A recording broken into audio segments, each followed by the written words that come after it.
War Daddy delivered the message without a single word, that on the battlefield, hesitation invited death, not only for oneself but for everyone nearby.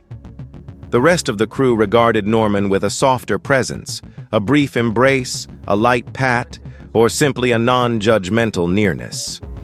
No words of comfort were offered, yet the warmth was enough to make him understand. Inside the cold steel of fury, they still looked out for one another.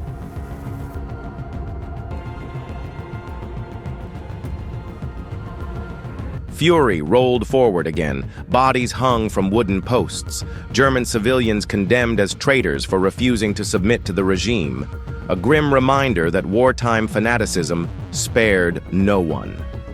As the town came into view on the horizon, the rumble of tank engines blended with the whistling of artillery. The first shell struck a brick wall, shattering the silence like fractured glass. Gunfire erupted, machine gun bursts cutting through the air, answered by the booming cannons of Fury and the other tanks. Shards of brick and dust flew as the remaining SS troops were flushed from their cover. The streets turned into a brief killing ground, and within minutes, the last pockets of resistance fell silent. Dust still hung in the air as the last gunshot faded. The tanks halted in the center of the square. A few German civilians emerged from splintered doorways, their faces pale, eyes filled with both fear and relief. Amid the shadows of the ruined town, War Daddy caught the silhouette of a woman in a second-floor window. Without hesitation, he motioned to Norman and pushed him toward the building's entrance, pistol already in his hand and ready to speak for him.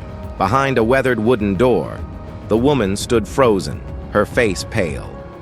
War Daddy's weapon lifted slightly, a quiet reminder of who was in control. The room was searched in moments. From the corner, a small sound emerged, and then a young, fair-haired girl appeared. Her niece, pretty, untouched by the mud of war, like something that shouldn't still exist in this world. War Daddy lowered his gun, his breath heavy, but his voice calm. "Cook something," he said. Not a request, but an order dressed in polite tones.